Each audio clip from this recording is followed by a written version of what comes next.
Okay, folks, it's close enough to 6 that we're going to call this meeting to order. We'd like to begin by acknowledging that the land on which we gather is the traditional and unceded territory of the Algonquin Nation. I would now ask everyone to stand for the national anthem.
Let's make sure that our cell phones are turned off.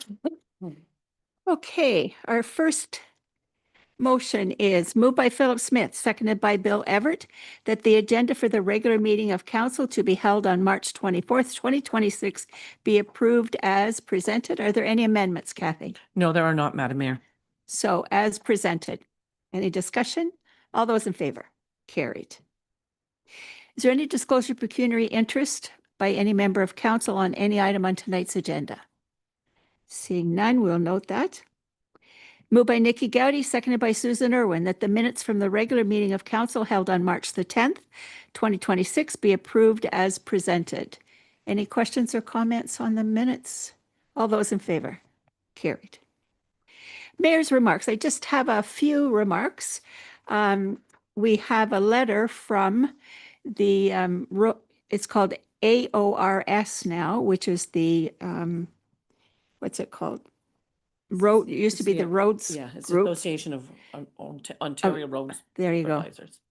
And it is telling us that on behalf of that association of the road supervisors, they want to congratulate Stephen Gluel for his recent Certified Road Supervisor Intermediate Certificate. So congratulations to Steve. We keep learning as we go, and obviously he's doing that as well. So congratulate him when you see him, or if we see him first. All right, will do. Also want to mention that last weekend, Lynn and Chris spent a lot of time in the Belleville area at the Quinte Sportsman and RV Show. And basically, we're talking about our area. Lynn, do you want to say a few words? Thanks, Madam Mayor. I just wanted to say that our Economic Development Committee and the North Frontenac Economic Task Force had a double booth at the recent Quinte Sportsman and RV Show. It was estimated that over 20,000 people came to the show. And I also wanted to note, I posted a video on Facebook on Friday at the show.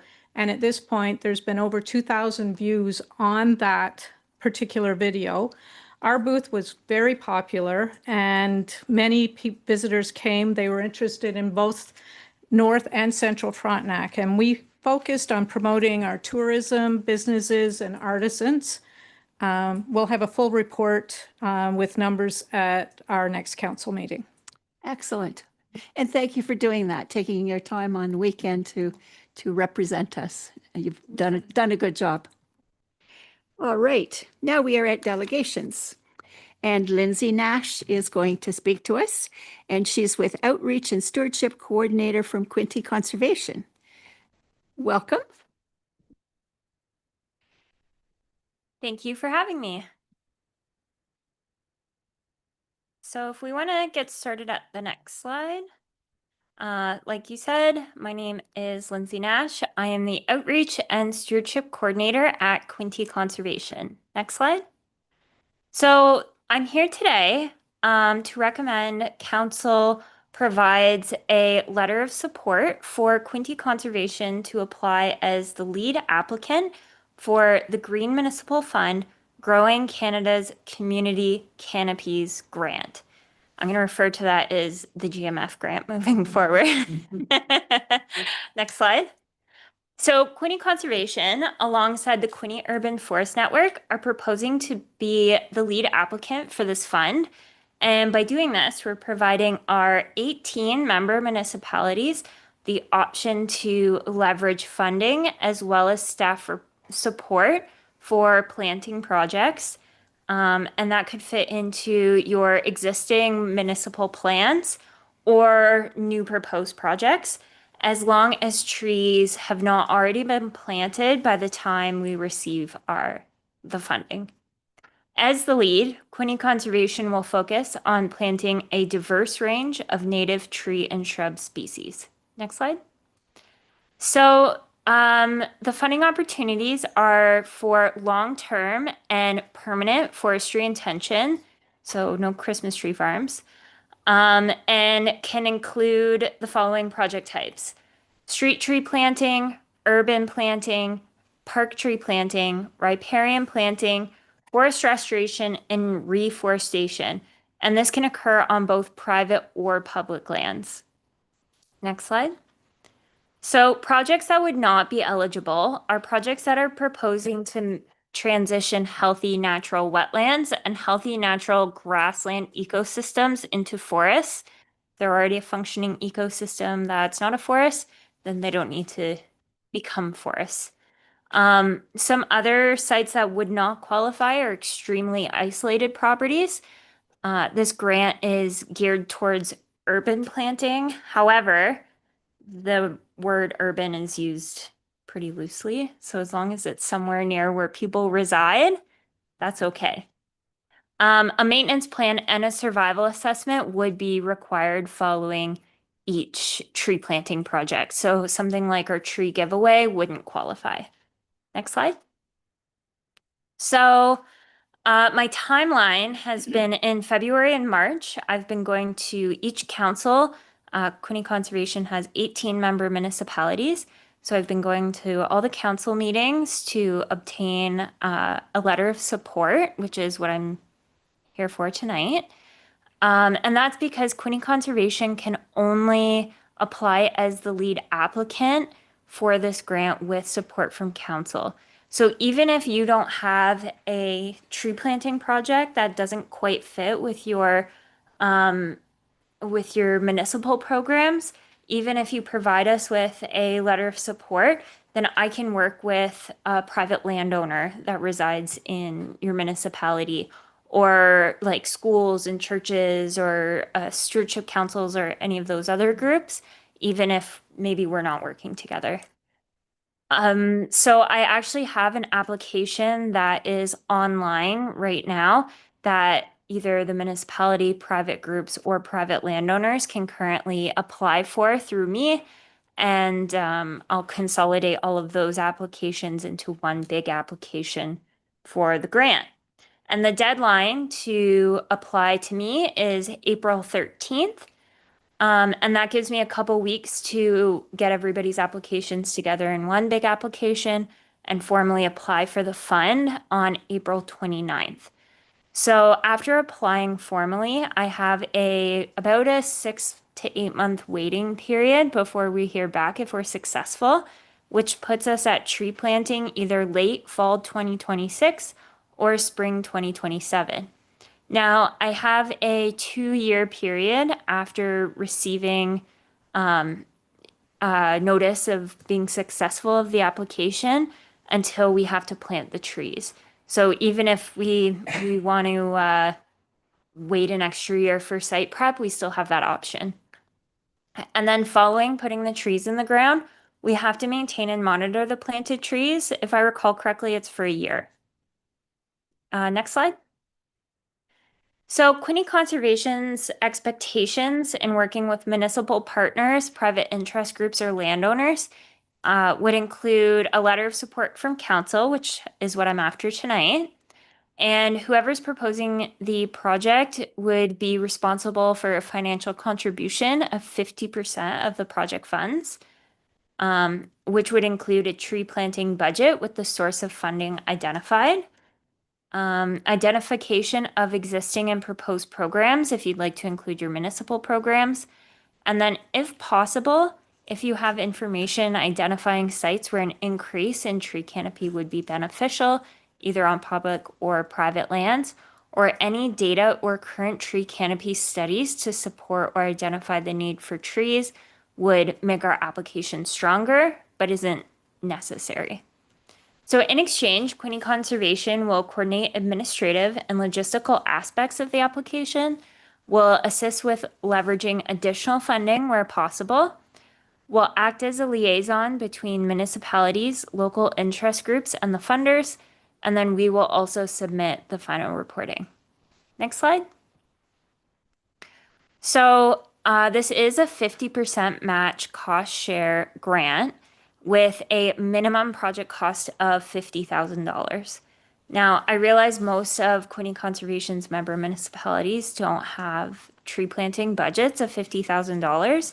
So that is where working together is really a benefit. If we have 18 member municipalities and private landowners and Rotary groups and schools and churches and scouts all put in small amounts, it would be pretty achievable to meet that $50,000. So that's why I'm here. And when I talked to the grant, the funders, they did want me to let you guys know that there is a maximum of $10 million. So let me know if that's going to be an issue.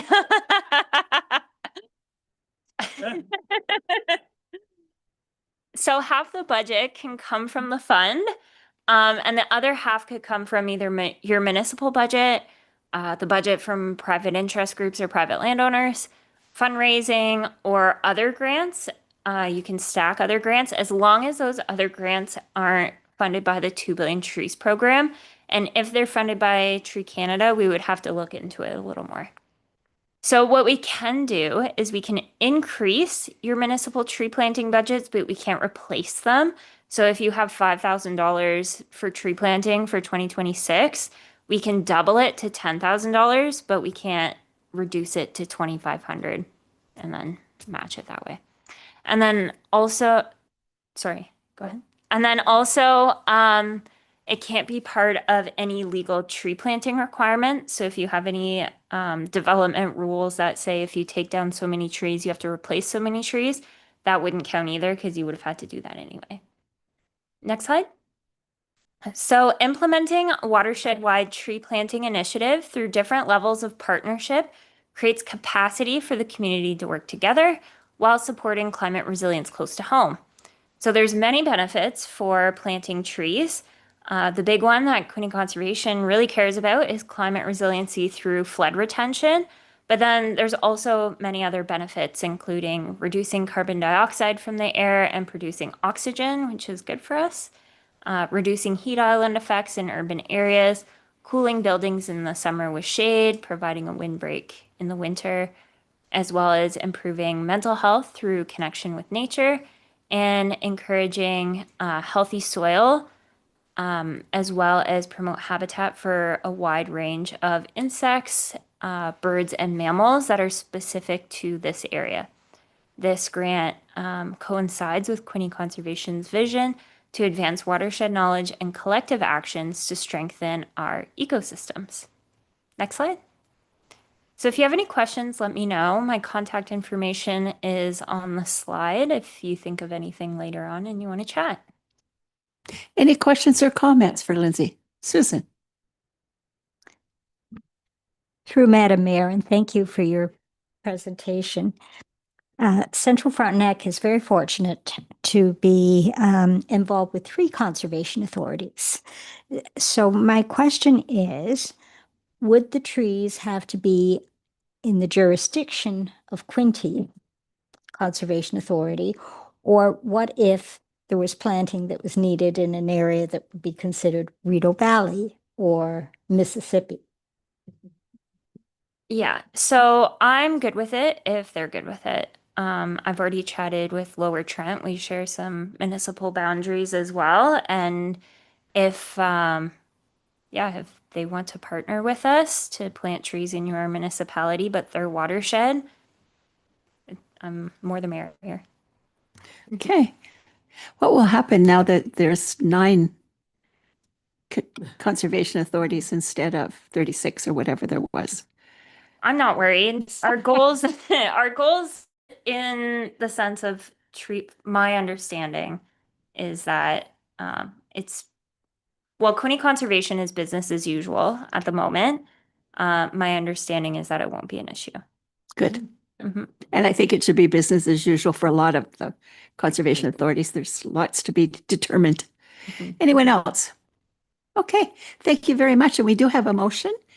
And the motion is moved by Lynn Clegg, seconded by Susan Irwin, that council receive the presentation from Lindsay Nash, Outreach and Stewardship Coordinator, Quinty Conservation, regarding a letter of support for the Green Municipal Fund, GMF, Growing Canada's Community Canopies. And I think we need to add to this, and we support sending the letter. If that's okay?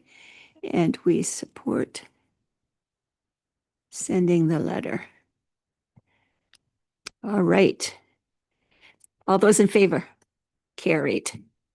There we go. There will be a letter ready for you. Thank you. All right. Next, we have Cindy Steele requesting an amendment to the cemetery bylaw. Come on up, Cindy.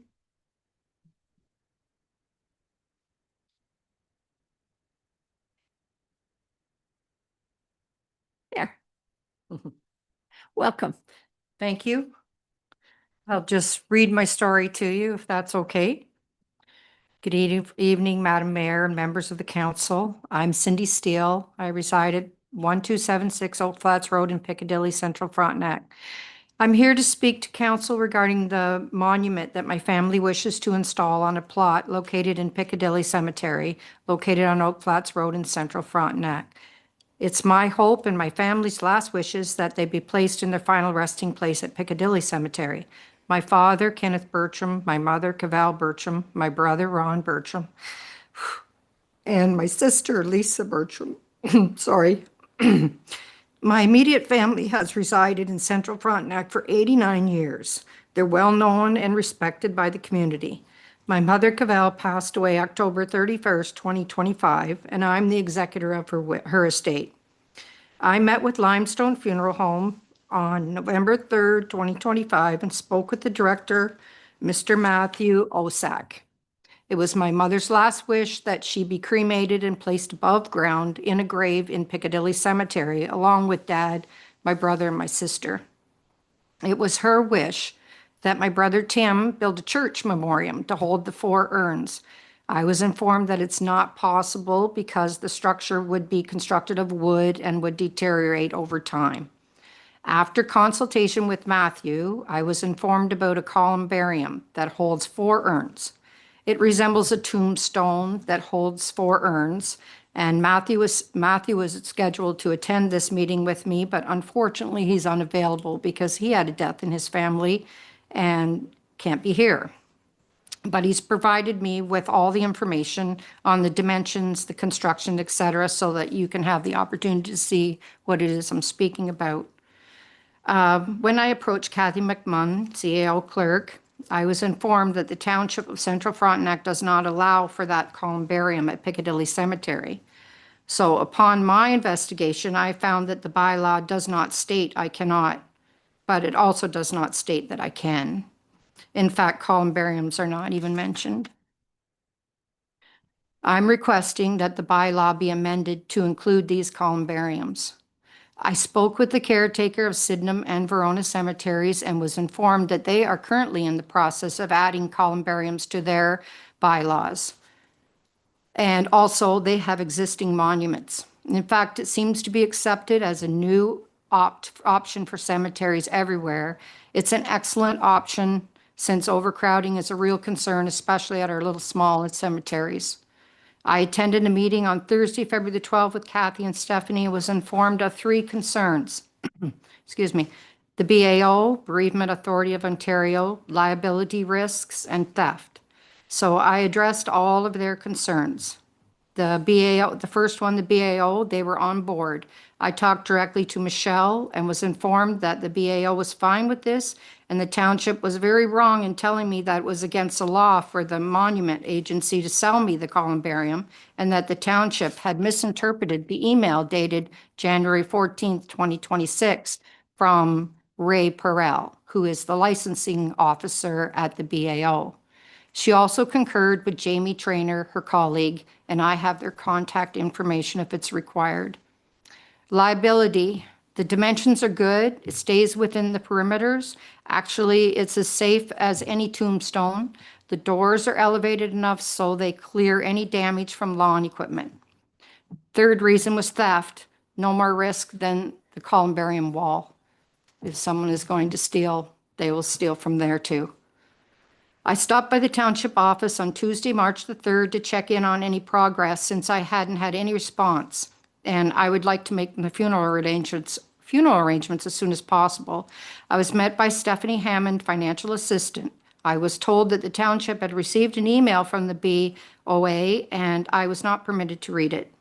I was informed by Stephanie that the township of Central Frontenac will not be allowing this monument and the bylaw will be addressed at the next council meeting. When I asked for a reason, Stephanie stated that they just didn't want to be bothered dealing with it. That's unacceptable to me and certainly not a substantial reason to warrant refusal, in my opinion. So again, I'm requesting that the Township of Central Frontenac amend their bylaw to include columbariums so that I may lay my family to rest in Piccadilly. Thanks for your time.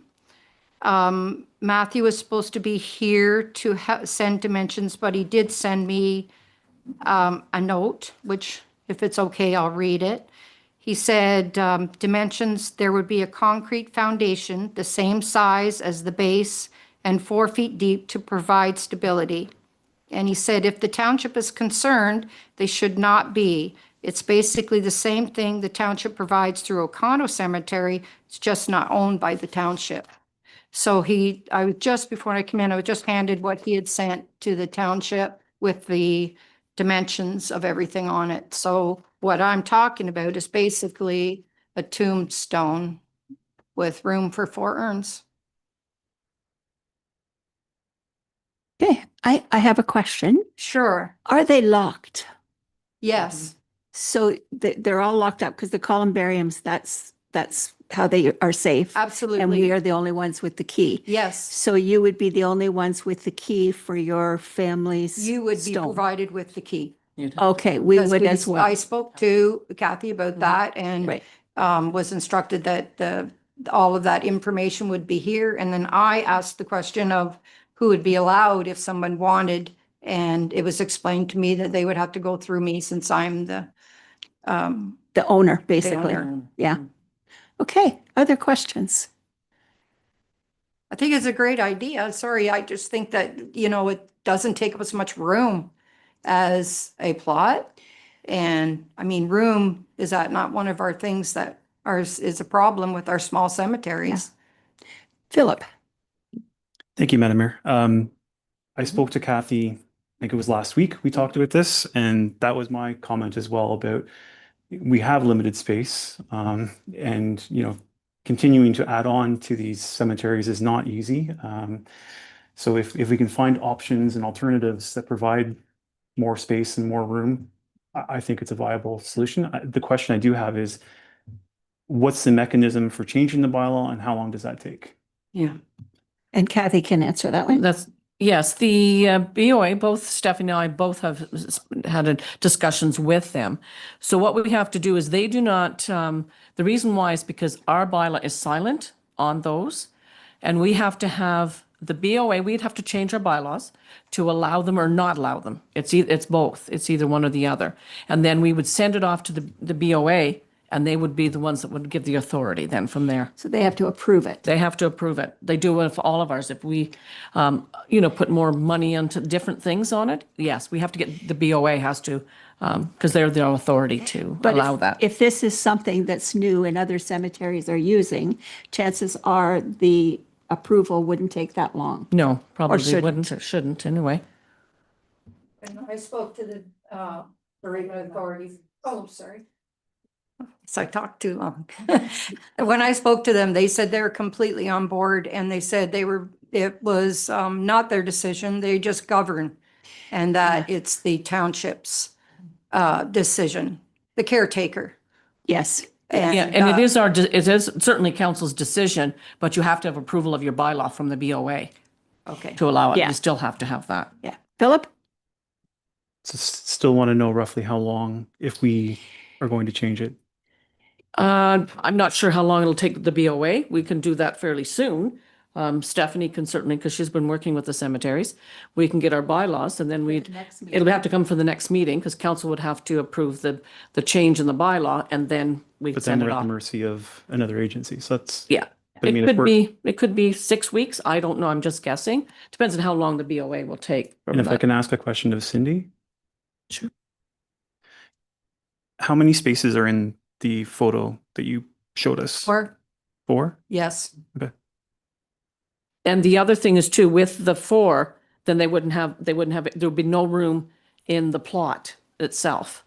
If you're going to if you buy a plot, you can get more than that in there, but they will only allow 4. That'll have to stay on there. Then there's no room for anybody else in that. Okay, I see what you're saying. So Yeah, it would be on. if you have a case, you don't also get to put more in the ground.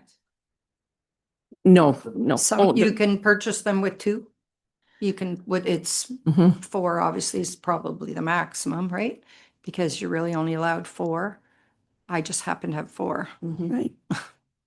Okay, Nikki. Thank you, Madam Mayor, and thank you, Cindy, for coming. You're welcome. We had spoke numerous times about this Yeah. as well.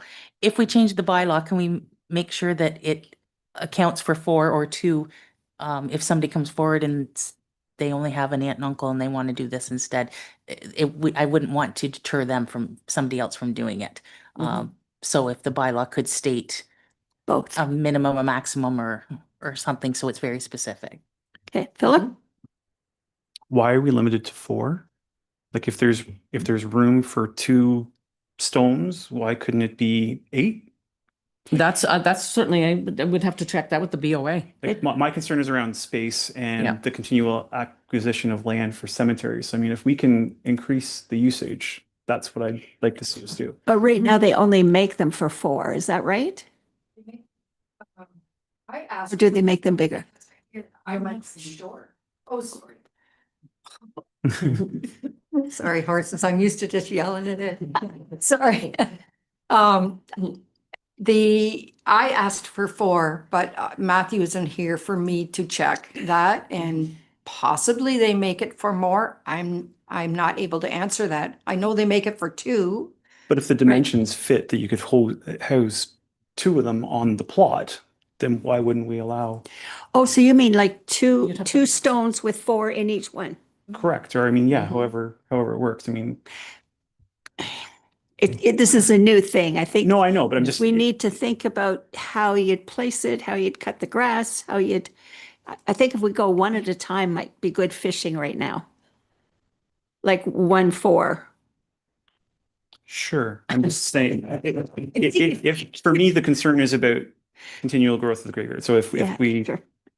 Well, and increase the capacity, then I hate to say this, but it's a lot more inexpensive for the families to do this than for us to build our 20,000 or 20-some thousand dollar columbarium. So, yeah. Yeah. I think if you put more than 2, thanks, Madam Mayor. I think if you put more than 2 in one plot, then you wouldn't get the lawnmowers through. You'd have to have room to go through around. And it acts like a tombstone where they're buried, like in the. Because they're actually only 4 by 8, right? Yeah. 4 by 8. Yeah, you wouldn't get a second one in there, Yeah. get a lawnmower through there. Yes, it's a double plot. like a condominium. Okay, so This one let's, says, I'm sorry, excuse me. go This one ahead. says 16 and 1/8 inch wide. And then this width, That. which width is that? Is That's that the this? width. I think it acts like a tombstone head. Yeah. Sorry, I didn't have a chance to study this. He sent it and I just got it. So Well, I'm sure that we can find, can I submit it? sure, yeah, I think we have it. Do we not? We do have a copy, yes. Do you? Yeah, Yeah. of what they look like, yeah. Okay, We Nikki? do. Yes, all the dimensions written on this one. Oh, okay. So that would be helpful, I think. I just wanted to follow up on, your mic was off when you made the comment about it's cheaper to have the families pay for the columbarium, personal columbariums than it is for the township to do it. And as Councillor Smith said about the not having much property in many of our cemeteries, and the columbarium that the township bought was $20-some thousand quite a few years ago. To have families want to go this route, it's saving everybody, the taxpayer and everybody for it. So I think it's definitely worthwhile changing the bylaw and moving forward with this. Okay, so we have a motion, but it is to just receive the information. And I think we can do that, and we can also instruct staff to prepare a bylaw for next meeting, putting in it the allowing 2 and 4 sizes, and maybe checking with the BOA. BOA and see if they're going to approve something like Yeah. that. And you'll see the report anyway. Council, there is a report here further on Yeah. in the agenda in regards to, having council give the staff further, provide some direction. So Yeah. this would be great, but we do have a resolution in regards to that later down Okay. so then we can go from there at Okay. that point. So Cindy, the motion right now is that Bill Everett moved and Nikki Gowdy seconded that council receive the presentation from Cindy Steele regarding cemeteries for information. So all those in favor? And there's going to be another motion later if you'd like to stay around and see what that is. But I think from the discussion, it's going to be positive. All right. Thank you very Okay. much. All right. Thank you. And now we have Jim Rose from the White Lake Cottagers Association, and he's going to talk to us about Alto high-speed rail. Welcome to the table. Thank you very much for having us. We're delighted to be here. I am the president of the White Lake Cottage Association, and we absolutely love living up here for 50% of the year. And my colleague here, Arlene Gregoire, she actually has a 4-season home, although you don't spend the whole time up Right. here. Anyway, our association is very much against the use of the northern corridor for the high-speed railway, and Arlene will talk to that. Okay. Madam Mayor and council members, And pull that mic right down so that you're speaking right into it, so people who are watching us can hear. okay, how's that? Okay. This is White Lake brackets Olden, because there's another White Lake off of Highway 38 south of here. So this is the one that has the fish culture station. Yeah. Yes, yes. And it happens to be in the proposed corridor, northern corridor for the high-speed train. We felt it very important to inform the Alto project of what our concerns were with respect to White Lake in that corridor, that they understood that this lake was very special, that it was the primary source water and the broodstock reservoir for the White Lake Fish Culture Station, and that we would not support any development in the vicinity or near or in White Lake, because it would imperil the quality of the water. And the water is key here. It's pristine, but it's got a special characteristic that it supports more than one kind of fish. They can, at this fish culture station, which is very unique, there's maybe three in total in the Eastern Seaboard that can do this. They can raise fingerlings of different fish in our water and then populate other lakes. And those fingerlings can survive in the other lakes because of the nutrients and of the water of White Lake. Now, you can't do that if you went to another lake, like Charlotte Lake, and raised the fish there. It would be only limited to those lakes that had the same composition of Charlotte Lake. So this is very unique in our area. And the cottagers and landowners of White Lake have for over 50 years alongside the province. The township itself, through the official plan and the zoning bylaw, have taken many steps to protect the water quality because, one, everybody benefits from it, but also the fish culture station benefits from it. At a federal level, the White Lake was declared or designated as a fish sanctuary. And so no motorboats or fishing is allowed on our lake. We can have electric, the little small powered electric motors, but no gas powered motors on our lake. So I'm just trying to make sure I've covered everything here. Like the fish culture station isn't a large complex, but it has a major impact that they supply fish for many lakes in Ontario, which fishing is big tourism in Ontario. And they also do a lot of research with other major agencies or universities on trying to bring back creatures or species that are almost extinct. Almost extinct. So they are recognized amongst the fish culture station as being quite unique and special. It's small. It's still an employer in this area, but it needs to be protected. And so we wanted to make sure that the Alto project understood our concerns. We copied you the email because we wanted you to know what we were up to. And because a lot of effort has been undertaken by this council to help protect that lake. So that's why we don't support development near the lake. You have made your feelings clear to Alto? Yes, we submitted our comments. We submitted it as an association and as individual members. We've also added, there's 2 places where you can comment on the Alto project. And so we did it as a pin on the map because everybody looks to that and reads it and sees it. And also as well as the survey that we've provided. Good. Okay. Questions or comments from anyone? Susan?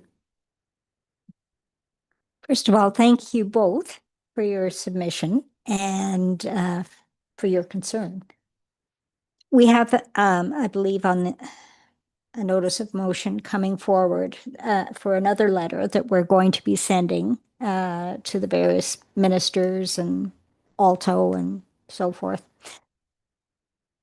Could we, my question is, would you be willing to have your letter referenced or appending this email? Certainly, Madam Mayor. In fact, we also copied the same email that we sent to you to the Minister of Municipal Affairs? No, the Minister of Environment, I think, or Natural Resources, Ministry of Transportation, the Premier himself. Good. So we would be more than happy to be appended to the township's comments for protecting this lake. Okay, just a comment, since you mentioned the Premier, he has come out to say that he believes the 401 route is the way to go. And at County Council, we had a discussion, and I made the point that North Frontenac and South Frontenac would really like to have a train station remain in Kingston. And it makes sense that some of Eastern Ontario, other than Peterborough and Ottawa, has a place to go catch a train. So I think we all need to support the city of Kingston trying to get the Alto along the 401 with a stop in Kingston. Otherwise, we're not going to be driving to Peterborough and Ottawa to catch a train. So they're going to miss a lot of travelers from Eastern Ontario if goes the way they're talking. Exactly, except grief. Okay, thank you very much. We have a motion that is moved by Susan Irwin, seconded by Nikki Gowdy, that council received the presentation from Jim Rose of the White Lake Cottages Association regarding Alto high-speed rail for information. And Darlene. Yes. And All those in favor? Carried. Thank you very much for coming. All right, public meeting, there isn't any. Consent agenda, moved by Philip Smith, seconded by Susan Irwin, that council accept consent agenda items A through D for information as they are considered routine. Any questions or comments? Nikki? Thank you, Madam Mayor. I just have a question, and it's to Lynn and Susan, I guess. In your economic development minutes, I think February, one of them, sorry, I didn't write down the date. It said that you've made arrangements for watering of all the flower beds and hanging baskets in Sharbert Lake. Through Madam Mayor, arrangements, it was a request. I don't know if it has been granted. Okay. But it was certainly a discussion for the maintenance contract. So I've actually emailed our Public Works Manager today to inquire if that was included in the maintenance contract for OSO. The only reason it was just for OSO at the time was Village is Beautiful had provided me with that information. I don't have the information for the other districts. Would have been desirable to have that. So my apologies for that. Oh, no problem. And that was one of my questions. My second question was if it's worked out and it is in the contract, is it coming out of facility money or is it coming out of your economic development money to cover that? But if you don't. I can't answer that, but if it's included in the maintenance contract, I would assume that it's coming out of the facilities probably. the facilities Okay. budget. I would doubt that it was in the contract because I think it's been done by volunteers prior over the years.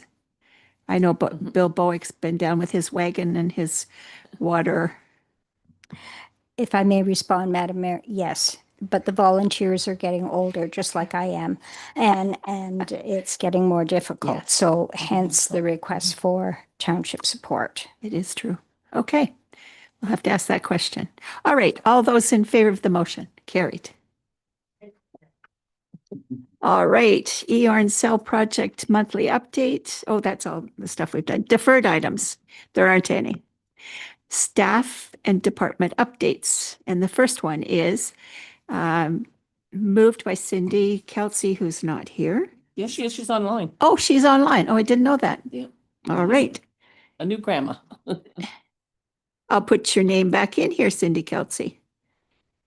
All right, moved by Cindy Kelsey, seconded by Dan Meeks, that council received the accounts payable report check distribution in the amount of $1,594,121.04 as prepared by the treasurer for information. Questions? Nikki? Thank you, Madam Mayor. Thank you, Michael. And I bringing this question because it had been brought to my attention by two residents that there was a large payment to Cunningham Swan. So in the effort of transparency, could you explain in generalities that it's for numerous issues, not just one lump sum payment to the lawyer? Absolutely. Please, thank you. Through Madam Mayor, Councillor Gowdy, Cunningham Swan provides us extremely valuable service, very prompt service on many different issues that affects the whole township, that protects all of our assets. So that is a number of bills, Absolutely. number of invoices. Yes. Okay, all those in favor of paying the bills? Carried. All right. But Prudent Investor Annual Report. Moved by Dan Meeks, seconded by Lynn Clegus. Whereas the Prudent Investment Standard requires the treasurer to review the policy annually with council, including any investment performance during the period covered and any other information required under the regulation, and that the treasurer may consider to be pertinent. Okay. Now, therefore, be it resolved that council has received and reviewed the current investment policy statement as part of the 1 JIB update process and confirm reapproval without revision of continuing the moderate risk profile under the prudent investor path that is geared towards a long-term investment capital return to fund Road 38 reconstruction. And further, that council receive the investment performance in this report as prepared by the treasurer for information. Questions or comments? Clear as mud, I think. Philip? Really no questions, just a statement that we met with One Investment when we were at Roma, and they recognized us and Michael, so it was nice to be recognized. Good. Through Madam Mayor, Councillor Smith, hopefully for good reasons. But One Investment is a great team. The team wanted me to advise council to be well aware on record that this was a good year and this year may not be happening again because it does show a 15.72% return. And if council, we did do this in October as an annual review, but I wanted to combine the two reports together just to make it a little bit more efficient. So that's why it's coming again just 6 months later. Okay. Susan? Through Madam Mayor, I just want to acknowledge that we are all aware of what's happening south of the border and in Iran and so forth, and no doubt that will have an impact. So thank you. We'll It take the will. big money when we can get it. It will, but if I can just make a comment, Madam Mayor, to all of council, that under the legal list, we were stuck with what we had. Under prudent investor, they're adapting to the different situations as it unfolds. So we're, in my mind, we're a lot better financial position than we would have been staying under legal list. Good, good. All right. All those in favor? Carried. All right. Moved by Cindy Kelsey, seconded by Philip Smith, that council receive for information the treasurer's administrative report entitled Cemetery Scotia Trust Resignation as Trustee, and that council authorize the treasurer to transfer the funds from Scotia Trust account number 78004512 to the existing Royal Bank Cemetery account. And further, that council authorizes the CAO and mayor to sign the release, acknowledgement, and indemnity document for Scotia Trust once the BAO approves the application and the treasurer has received the funds. BAO has all kinds of things that they deal with. All those in favor? Carried. Moved by Susan Irwin, seconded by Bill Everett. Whereas Aon is the endorsed insurance broker for the Ontario Education Collaborative Marketplace, OECM, and whereas the Central Frontenac procurement policy permits purchasing through group buying organizations such as OECM without issuing a request for proposal, as the competitive procurement process has already been completed by the group. Now, therefore, be it resolved that council pre-approve the treasurer to obtain pricing in the fall through OECM for the provision of insurance services for a 3-year term, 27 to 2030, including the option of 2 one-year extensions. Discussion. All those in favor? Carried. So thank you, council. It is a lot of work to go out to RFP, and if we thought it was worthwhile, we would. But again, 2 Frontenacs are already not moving anywhere. Would have less of a group to make a factor in the pricing. And I have to say publicly, Aon has surpassed my expectations when we went to them because I'd only dealt with the previous company and they were good for customer support. Bill Jerem and his team have been always excellent. And again, I put it in red for a reason that it's taken us 10 years to get back to the pricing that we were at when we left the previous company. Yeah. Yeah. That was a shock that time. All right. Moved by Nikki Gowdy, seconded by Bill Everett. The Council for the Township of Central Frontenac approved the following reduction change of assessment pursuant to the Municipal Act, roll number 1039-070-010-3722 for the period of October 28th, 2023 to August 28th, 2025, as reported by impact, reason, demolition raised by fire, or otherwise 357(1)(di), and further that council approves an adjustment of taxes to be calculated by the tax department for the related period. All those in favor? Carried. Moved by Lynn Clegg, seconded by Philip Smith, that council receive this. Fire then. Yeah, this is fire. Okay. Thank you, council. Have a good night. Thanks, Michael. Stephanie, you don't have to stay anymore. You don't want. So moved by Lynn Clegg, seconded by Philip Smith, that council receive the Central Fire Rescue Activity Report prepared by the Manager of Emergency Services / Fire Chief dated February 24, 2026. Any questions, comments? Chris Lynn. is online. Thanks, Madam Mayor. I just was in reading the report, there's mention of the Voyant Alert and how successful it's been. Now it says that there's 723 active subscriptions. I'm just wondering if we can do another promotional push on getting more people to actually buy into the subscriptions of that so it can be even better than it is now. So I don't know if Chris has considered doing some kind of promotional push on it. I know myself, I can do it at all of the group meetings I go to in the Kennebec district, but is there anything further we can do? Chris, do you want to speak to that? Sure. Thank you, Madam Mayor. To Councillor Clegg, absolutely, we can certainly do more promoting on that program. I have ordered some roll-up banners. I don't know if you're familiar with those. I guess you are with the trade show, right? So I plan on putting one of those in the lobby if I'm permitted, Jody will let me. And then we'll see if we can get more activity out there when we go to do presentations. We plan on doing a lot of wildfire education this year with cottage associations and stuff. So we'll be doing a lot more with that as well with the summer students.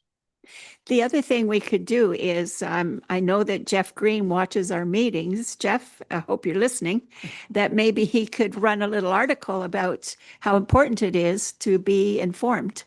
So that might help as well. Philip. Our neighbors to the south use those nice big orange signs that we happen to have two of for public announcements as well. So it might be good advertising for the township to set those up in a couple of spots as well. Yeah, good idea. I know South Frontenac is actually looking at Voyant as well because they reached out to me. James did. So they might be on board as well. It might help. It does work well. I think the one complaint we've had is that when there is a closure, we need to know when it's also open.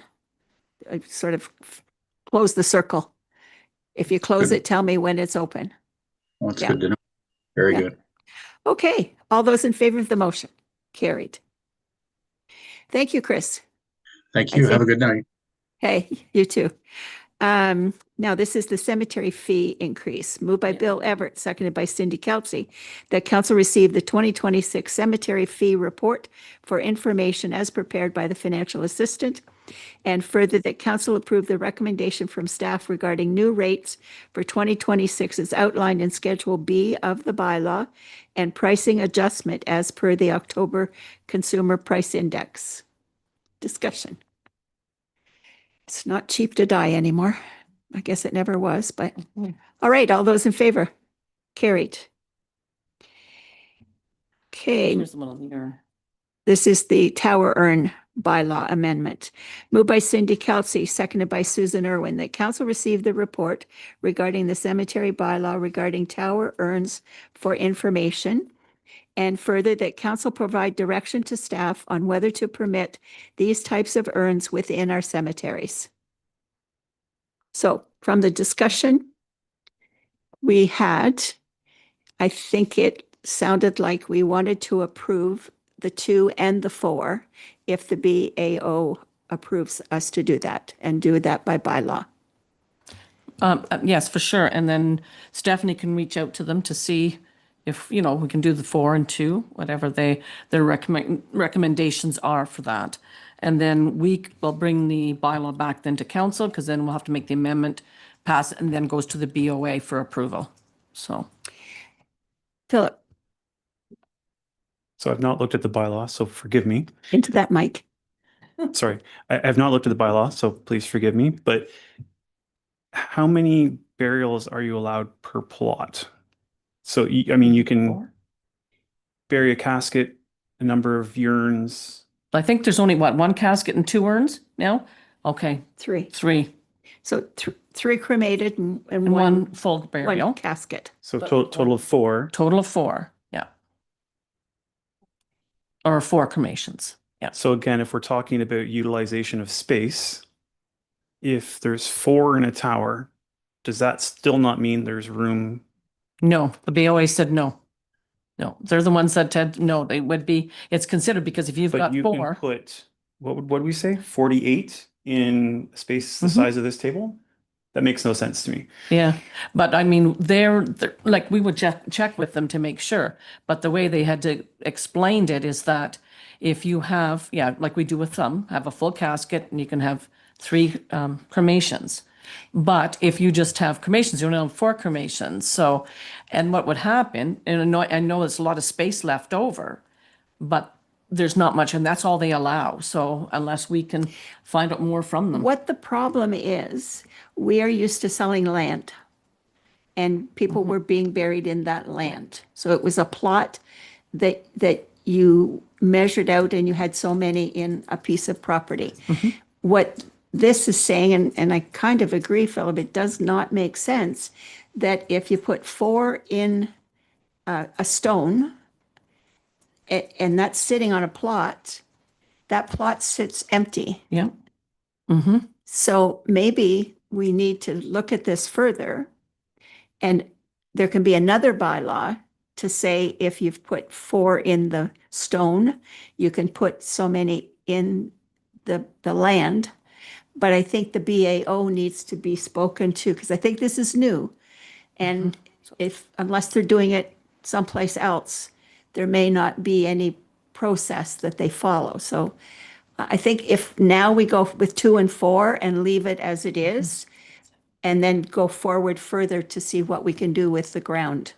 Okay. I mean, I don't want to hold up what we're trying to do. Yeah. But I mean, I also don't want to see us, like you said, having empty spaces. So Well, we're trying to preserve space, and this is really having space sitting vacant. Yeah. Lynn?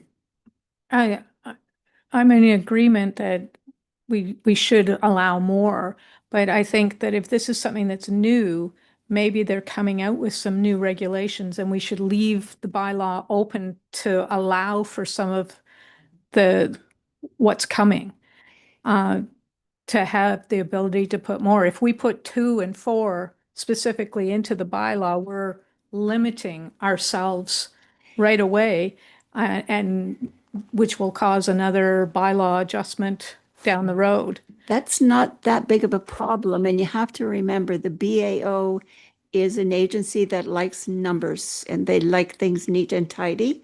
When you look at the reports, I happen to do one for our cemetery. They like boxes and people in plots and all of that stuff. So I think for this bylaw, if you do the 2 and the 4, and then the bylaw can be changed if there's new information about what you can do with the land. And the BAO don't have new information available at this point? We don't know. We don't know. I don't Should think, we allow ourselves the ability to look into that, though? not if we want to get this lady's stone. Okay. But we can always change a bylaw. Or whoever's here can change a bylaw. Susan? Through Madam Mayor, my question is one of terminology. Is it an urn tower? Is it a columbarium that is privately owned? So which is the correct terminology? I think it's the tower urn, I think as far as we understand, because the When I did- columbarium is the one we have in Oconto. When And that holds 96, I think is 96 urns, because there are so many in there. Right, But I just they're wondered usually because not- she was dealing with this provider and they used the term columbarium. When I did a Google search, I had to use urn tower as opposed to tower urn. It just, Okay. yeah, it's all new, right? Yes. Sort Yeah. of know. Nikki? Thank you, Madam Mayor. I just want to ask, a question which is a monkey wrench question. No, we don't want those ones. I'm sorry.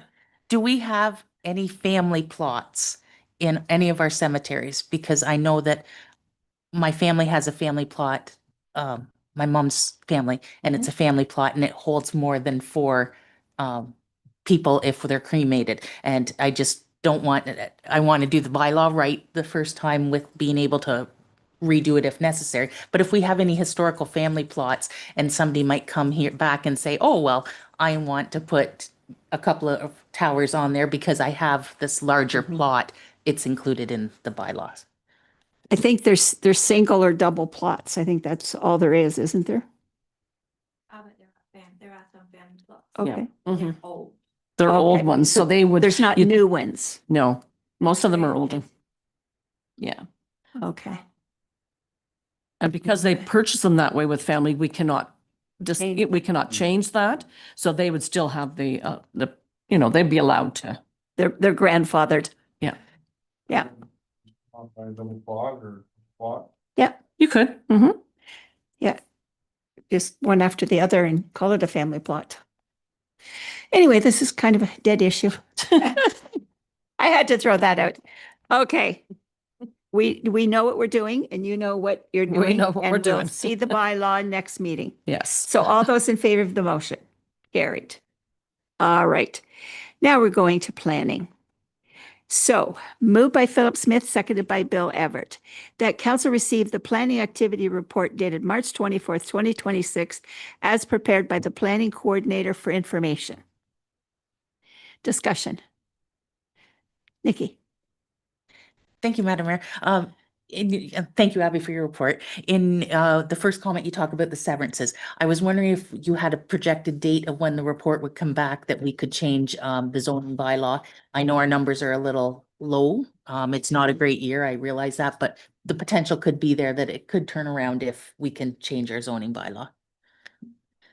Thank you. Through you, Madam Mayor, to Councillor Gowdy. As I understand it, the county is currently in the process of developing the language around the policies. So that's more of a their thing than a me thing. But I don't know the status exactly of where they're at with that, but I can certainly follow up and provide that in my next report.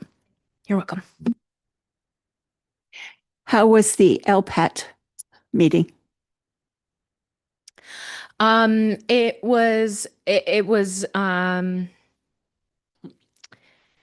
long. I feel like I have been in a meeting since 10 o'clock yesterday, but it was very informative. I feel like I learned a lot of different things from the various professionals that we heard testimony from. I truthfully, I don't know how much I am allowed to say, so I'm being broad and vague here. But overall, I think the hearing went well. Good. Okay. All right. So no more questions. All those in favor? Carried. Where is that? It is right there. Okay. Now we are at bylaw and enforcement. Moved by Dan Meek, seconded by Nikki Gowdy. The council received the March 2026 bylaw enforcement and education activity report as prepared by the bylaw enforcement officer for information. Questions or comments? Nikki. Thank you, Madam Mayor. I have a question for Jody and a question for Nicole. Jody, when will we, at the last meeting, we had made agreement on changes to the dog bylaw. Will it be coming back in the next meeting or the next couple of meetings? Yes, through you, Madam Mayor, to Councillor Gowdy. I apologize I wasn't able to get it to this meeting, but I will be bringing it to the next meeting for introduction, for your notice of motion, and then based on council review, we'll bring it to the following meeting for passage. Perfect, thank you. Nicole, I had been asked that the mange foxes are coming back out in the village and are getting noticed. Is there anything you can do to try and stop them earlier or try and fix the problem earlier now than later? Through you, Madam Mayor, I can talk to Ministry of Natural Resources and see if there's something that they can do, if there's a program.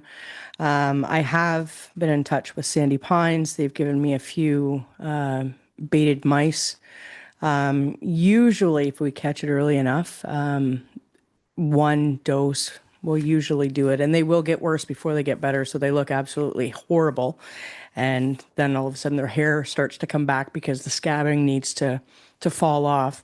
I can reach out to Sandy Pines again, see if I can get a couple of baited mice, but I would need to find a den so to throw it in there because I don't want animals or dogs getting into it.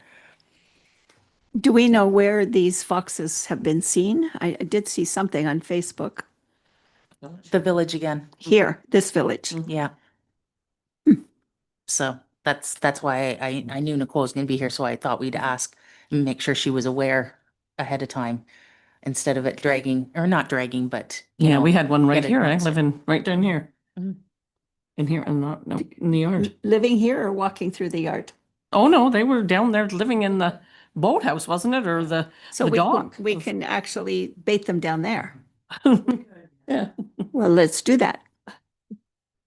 If we can help, because I do know, I've seen it on Facebook, everybody is worried and they try to help out and somebody's going to get hurt if we don't do something. Sure. With baiting and capturing the foxes, it's highly contagious. So, you're picking up the fox, you're putting it in the back of your truck, you put your dogs in the back of the truck.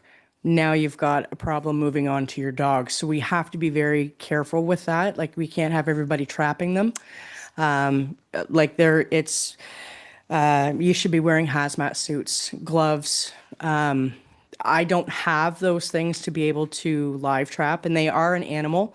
So we can't just set up a live trap and just let the elements get to it because now you're causing another problem. And, we need to make sure that when the traps are set, somebody's watching them. They're not just sitting there for days and, that they're checking them constantly. So that's the thing. Like it's highly contagious. So if you're not doing it properly, if you're not taking the PPE precautions, you can actually spread it more than help.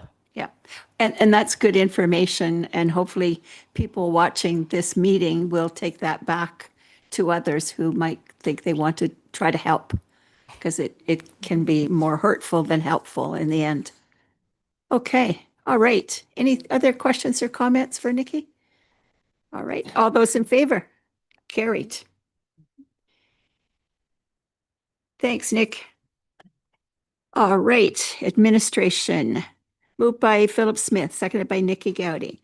Whereas Councillor McGregor has resigned his seat on Council for Oso District 3, effective March the 10th, 2026. And whereas Council, in accordance with Section 262 of the Municipal Act RSO, or Municipal Act 2001, SO 2001, Chapter 25, hereby declared one councillor seat, District 3, to be vacant, March 10th, 2026.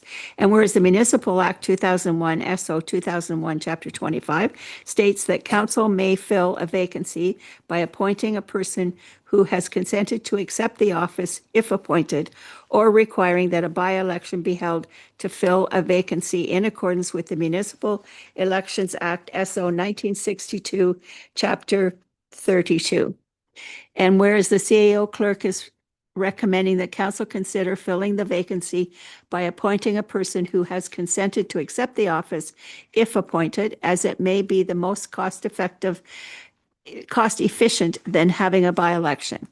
And whereas the CAO clerk has provided options to council to fill the vacancy as detailed herein, now therefore be it resolved that council approve the recommendation of the CAO to fill the vacancy by appointing a person instead of holding a by-election. Discussions. Who wants to start? I can, oh, do you want me? It's in here anyway, the fill. It tells how to, there's appointment. There's 3 different options there. Philip? No, I was just going to thank Kathy for putting together the report. I mean, knowing the cost and knowing the time frame for a by-election, we're almost right at election date anyhow. So I think appointment is really the only option we have. It's how we appoint, I guess, is the question. Yes, that's correct. Okay, anybody else? Nikki, no? Why not? Thank you. I agree. By-election, it's just not feasible. It's not cost effective or anything. And I agree that appointment is the way to go. And I'm very thankful for the report that the CA put together for this. It is right. And it's just, do we appoint somebody or do applications? And as we know, we've had some people that have shown interest in it already. And I think that the application part could be the way to go so that everybody who might have an interest could have a chance to apply. And for a newspaper ad, the cost of a newspaper ad, as you said, Jeff is watching, it would be nothing to shoot an email off tonight to put an ad in the paper for this week and next week. Okay, anybody else? Bill? Thank you, Madam Mayor. Also, it's almost lame duck time. So, August. yeah, but I mean, we're getting to the point. Yeah. Yeah, And as if it would have been July, we would not have had to fill the seat. we could have left it vacant. Left them vacant, yeah. Well, my opinion, if everybody else is finished, is Duncan McGregor was here because he was appointed, because he was the next person in the OSO ward that didn't make it. And I believe we need to look at the OSO ward, since there was one other person who didn't make it, and appoint that person.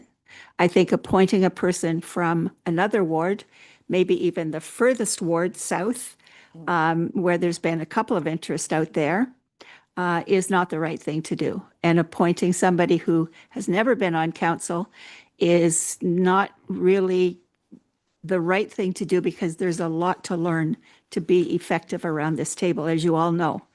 When you first start, if you're coming in green, there's so much to learn, and there's only 7 months left. So that's my position. All right, so what do we do? Call the vote. All those in, you got more to say? You have a couple of motions. Sorry, what's the options? Because there's ABC in the report. Yeah. Okay. For appointing, you can, let's just say. And we're neighbors, by the way. Oh, so in Township. So it's not way south. No. You're closer to south than you're. Yeah. Through Madam Mayor, between Oso and Hinchinbrook, there's also Olden. So, Anyway, there's, with the option, council can appoint from a municipal election candidate.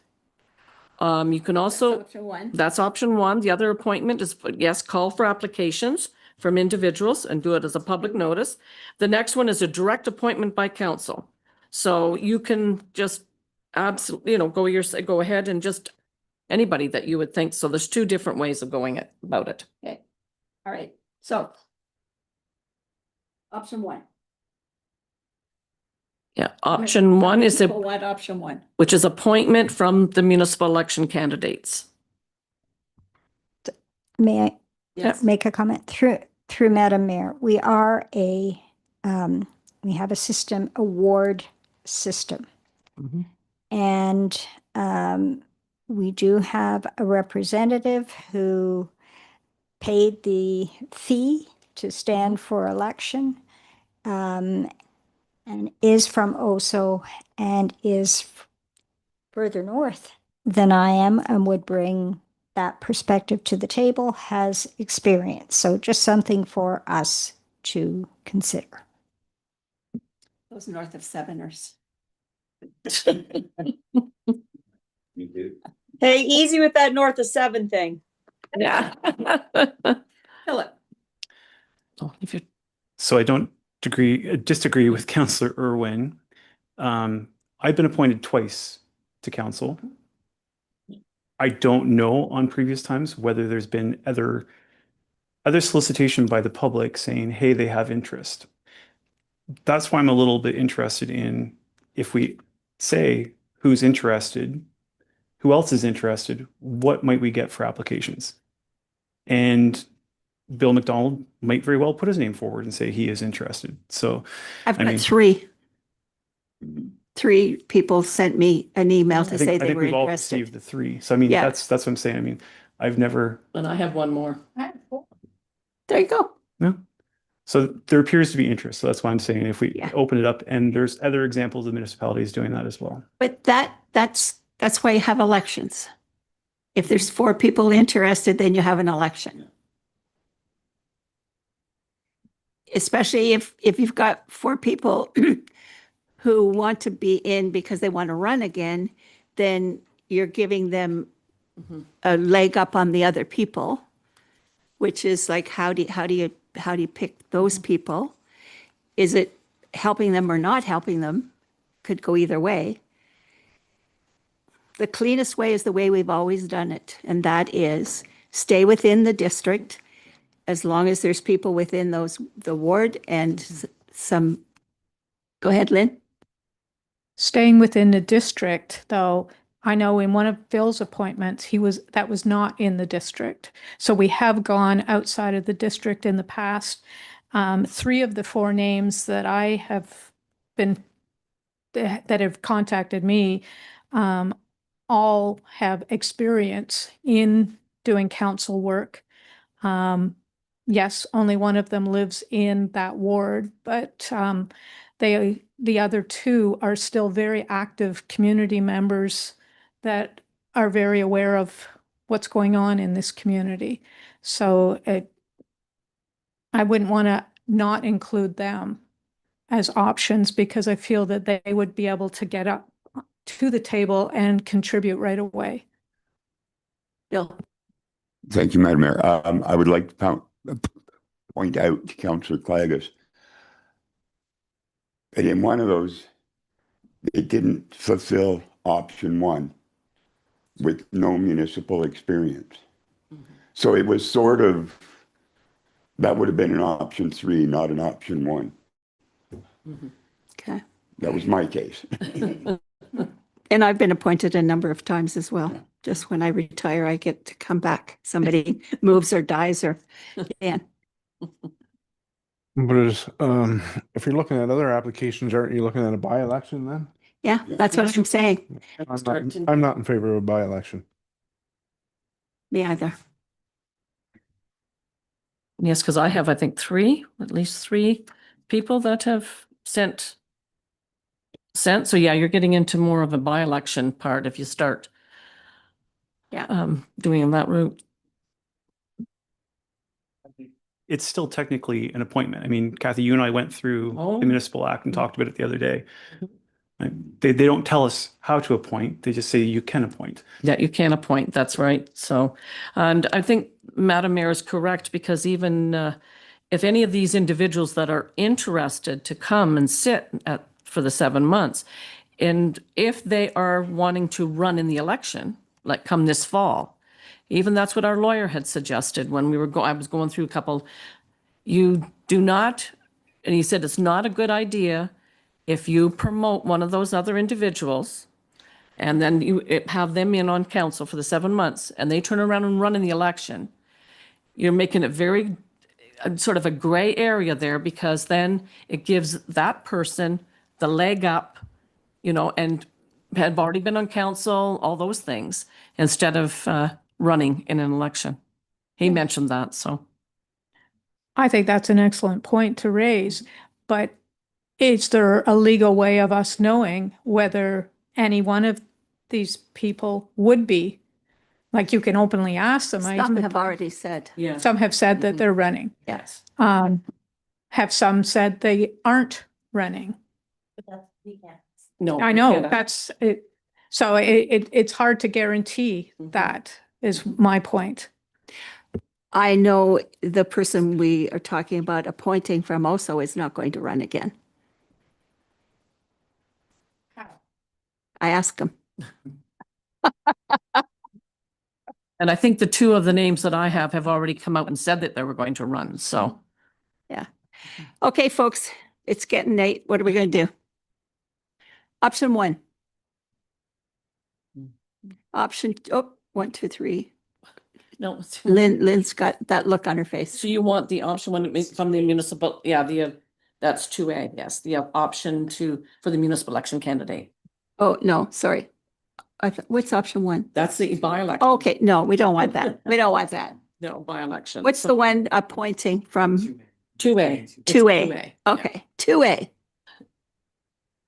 1, 2, 3, 4, Yeah, that's the by municipal election candidate. Yes, Is that not the cleanest way to do it? it is. Yes. Mm-hmm. Second runner up. Yeah. Okay, so that carried, if that's official. But do you want to want a recorded vote? Okay, let's do a recorded vote. Wait till I get the paper. Oh, yeah, this is it. That was a kind of a straw vote.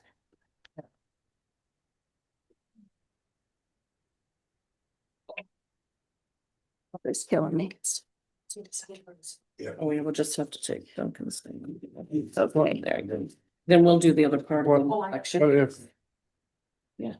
what if he designs It's the Cindy vote. application or no, Do you have an opinion, Cindy? What if he what?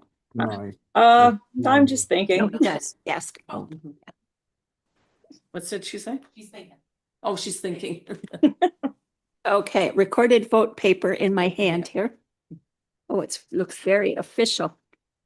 Okay, so recorded vote. This is on option 2, which Okay. read it out to us. Yeah, option 2A is the appointment from municipal election candidates. Okay. Which would be Bill McDonald. Correct. All right. Brent Smith, yes. Cindy Kelty. No. Linda Clegg. C. Clegus. No. Sorry, Bill no. Everett. Yeah. Susan Irwin. Yeah. Nikki Gowdy. Yes. Nikki Gowdy. No. Dan Meeks. yes. Philip Smith. No. Okay, we got 1, 2, 3, 4 no's and 1, 2, 3, 4 yeses. It's defeated. It's a tie vote, right? Because we got 6. Mm-hmm. So what do we do now? You could just appoint. That's also. So that's He's still gonna come out 4-4. well, unless people Direct, yeah. change the their direct vote. Appointment by council. Yeah, you may, and put it down like it's got it in here. And we've used that approach before as well. Well, and it's a person that's in the ward. The only people that should be at the table that aren't in the ward is the mayor. Because they're in all the wards. Mm-hmm. So, Bill, Thank you, Madam Mayor. I had a question and we got talking. Can we just vote on the bylaw elections and get that one out of the way first? I think more people are opposed to that one. To the. you, for a bylaw. okay, I need more paper. Right here. Okay, so option 1, Is the by-election. the by-election. Okay, start with Francis Smith. No. Cindy Kelsey. No. Lynn. No. Bill. No. Susan. No. No. Dan. No. No.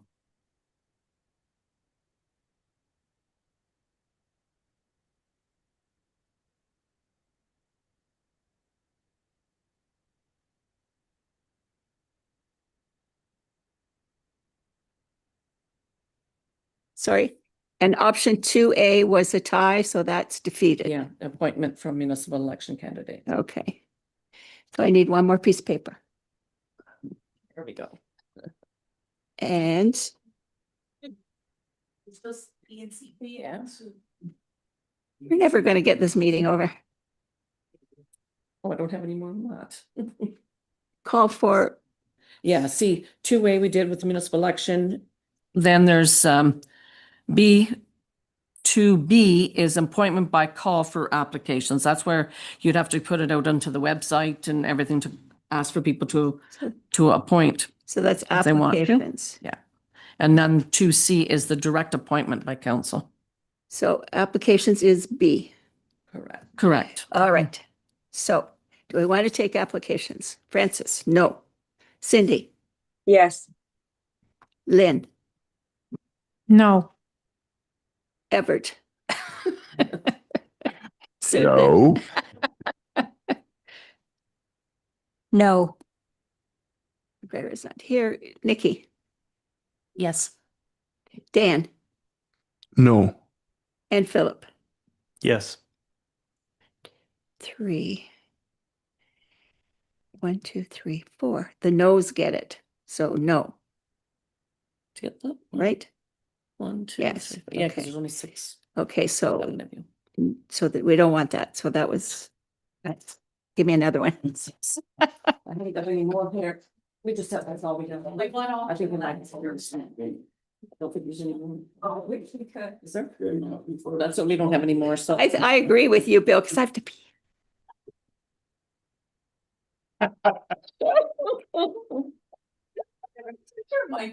Yeah, it was. There might be on the other resolution.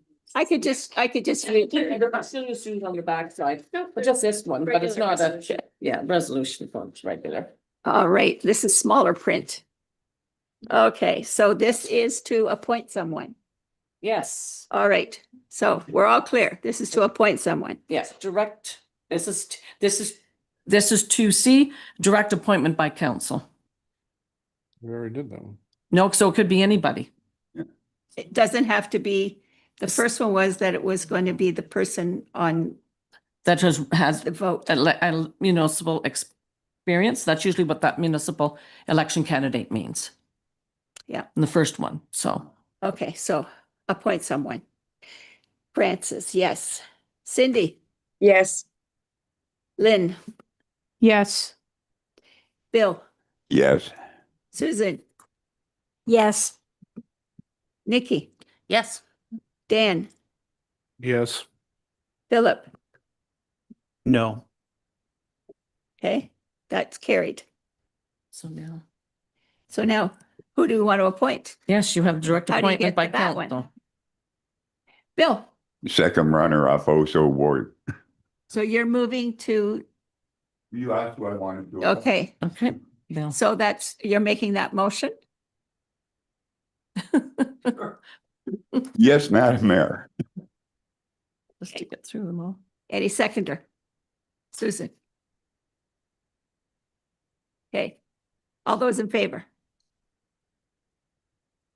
1, 2, 3, 4. Carried. Carried.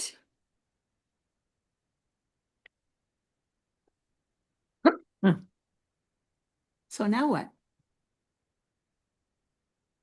Bill is appointed. I didn't write the whole motion. I can do that. We Oh, can you're do, we can do going that to. part. We can do that part already. You're going to be doing a lot of these shorthand ones. That's fine. There. Okay.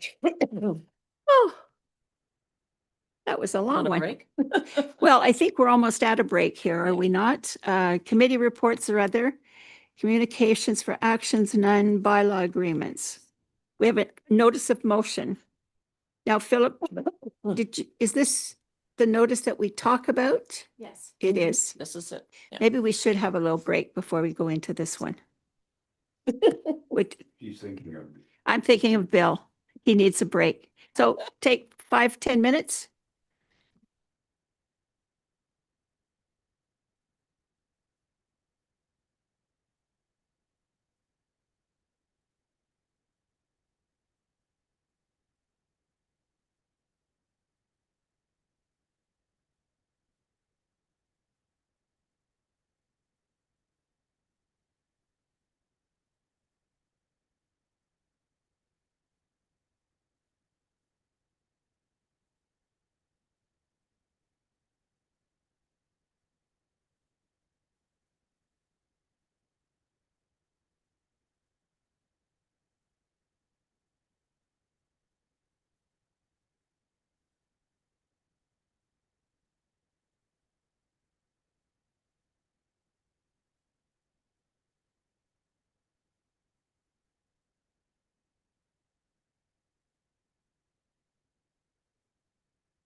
We are back.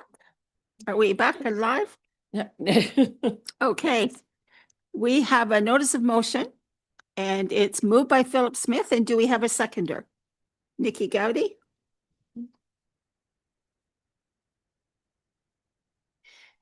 Okay, the motion is that council directs staff to undertake a comprehensive review of the potential transition from a volunteer firefighter model to a part-time paid on-call firefighter model.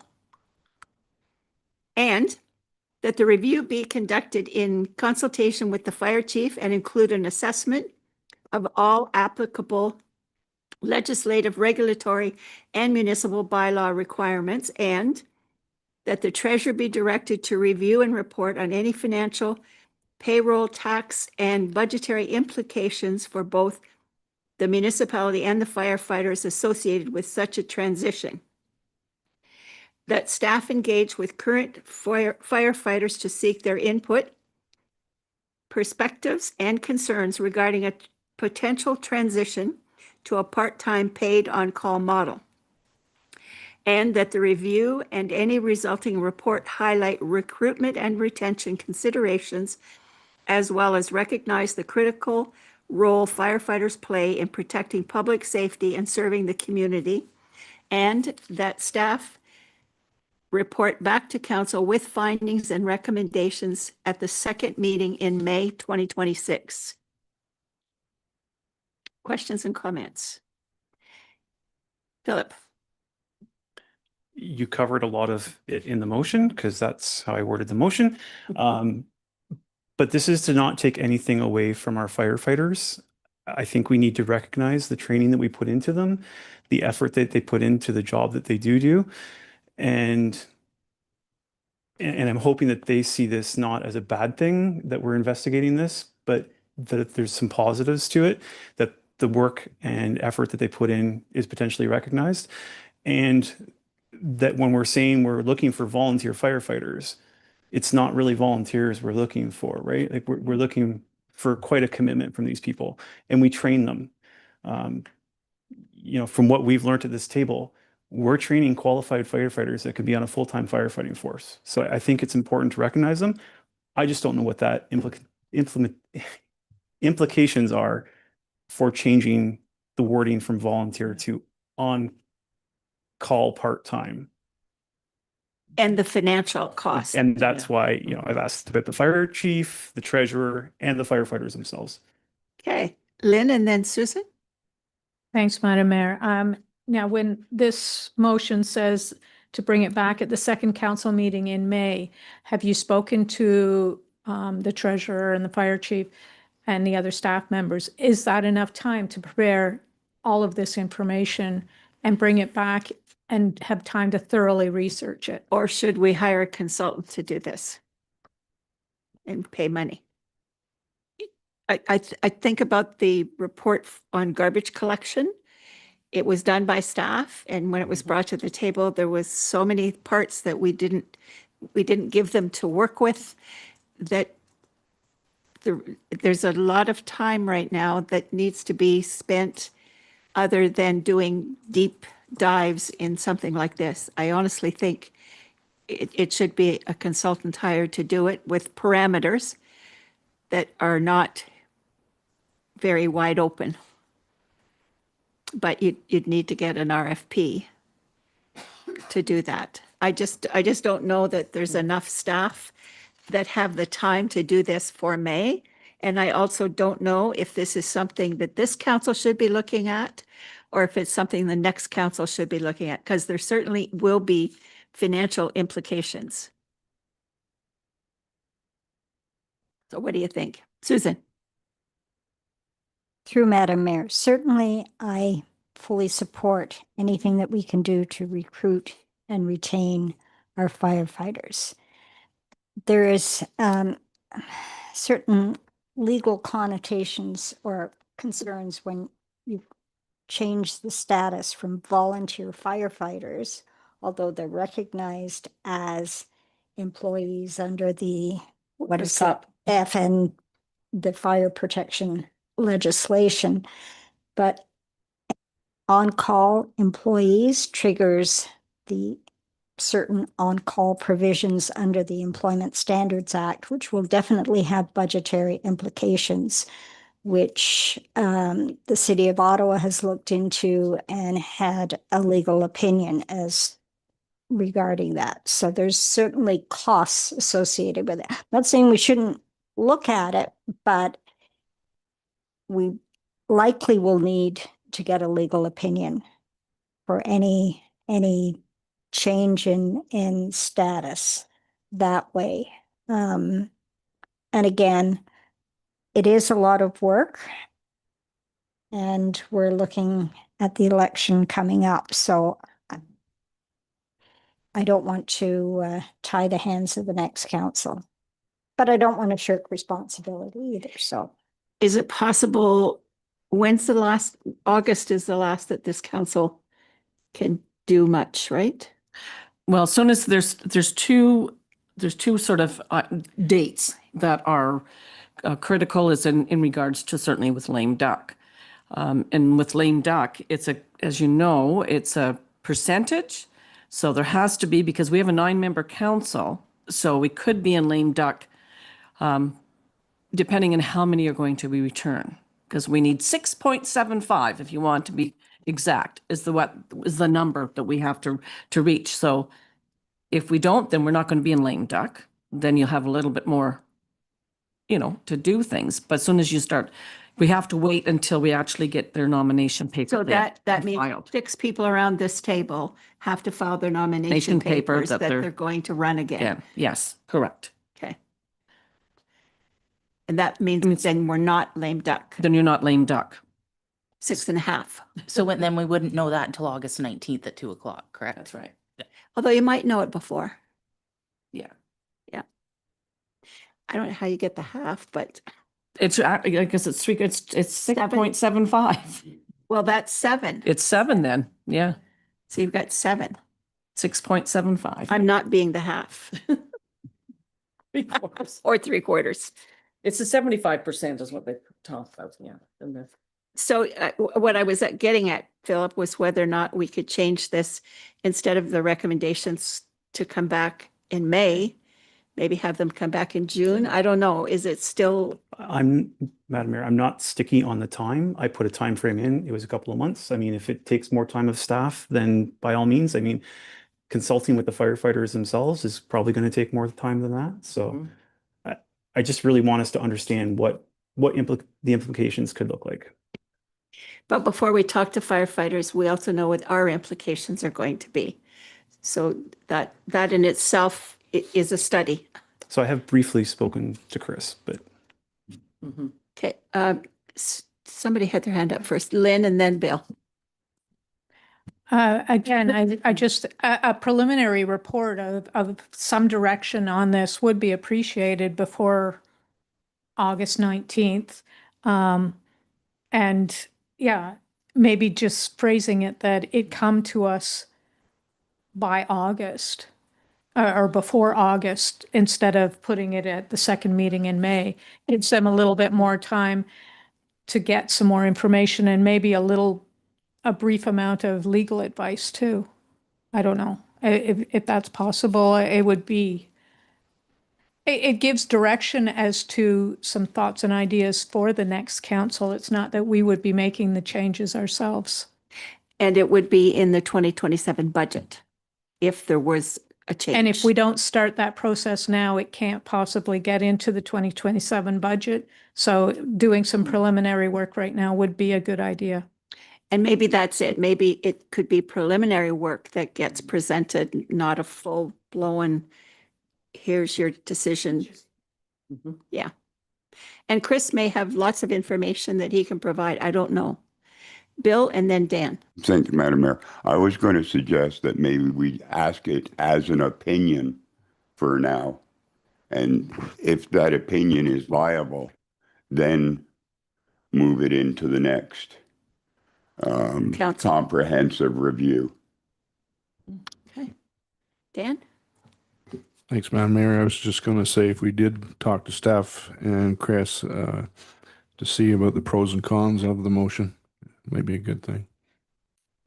Okay, Nikki. Thank you, Madam Mayor. I just want to follow up. Councillor Irwin made a really good point that she had said that some work had been done in the city of Ottawa. So there are opinions out there. So to bring a report back, knowing what other jurisdictions have had to do wouldn't hurt either. Like we're not tying our hands. It's getting a report. We're not hiring a consultant. If needed, we could go further with it, but some work has been done by other places and we could use that work to help us make a decision to go forward further with it in time for if there is budget considerations or tying somebody's hands at around the table. If that is in fact what you want back, then I think that is doable. But when I read the motion, I get the feeling it's something more than that. But again, you have to almost ask Chris, who is the expert in fire, how much time he can put towards this, because that he will be doing the bulk of the work. Right? More so than staff. He would be. Okay, well, I'll call the vote on the motion. Do you want to change the date before I call it? Yeah, the second meeting in August is fine. Okay. One meeting in August. Okay, the meeting in August is fine. Okay, council meeting Yeah. at the council meeting in August. Okay, there we go. All right, all those in favor? Carried. Good, all right. Now, we And I'm have, sure, Madam Mayor, if there's issues with any of this, Chris will be the treasurer or the fire chief, I'm sure will let us know that they need more time or they need more information. good. Yes. Okay. All right, and we have giving of notice of motion, and Councillor Gowdy has given us one on Alto High-Speed Rail. Councillor Nikki Gowdy hereby gives notice of motion regarding Alto High-Speed Rail, which will be brought forward for consideration at the regular meeting of council on April 14th. In accordance with the Township's procedural bylaw 2023-53, the motion is being introduced for notice proposed only at this time. No discussion will occur at the March 24th meeting. The motion will be debated and considered at the April 14th, 2026 meeting, subject to receiving a seconder on the motion. New business or other? Nothing? Closed session. Yes. We have a closed session, and that is moved by Lynn Clagus, seconded by Susan Irwin. That council resolve into closed session pursuant to section 239(2) of the Municipal Act to discuss 1, personal matters about an identifiable individual, including municipal or local board employees, section 239(2)B, and personal matters about identifiable individual or including municipal or local board employees, 239(2)B, and 3, a position plan procedure, criteria, or instructions to be applied to any negotiations carried on or to be carried on by or behalf of the municipality or local board. All those in favor? Carried. Can I have a word? Can I say something here? Yeah. Okay, so the third one can, because I know I can't go into closed because I'm online. Can Yes. Nikki represent me on that? No, Nikki represents Nikki. Well, can she speak on my behalf for that No, motion? she can speak on her behalf. Well, okay, well then she has the information. That's all I need There to you know. go. Yeah. She's the one in the meeting, not you. Have a good night. Okay, you too. Happy grandma.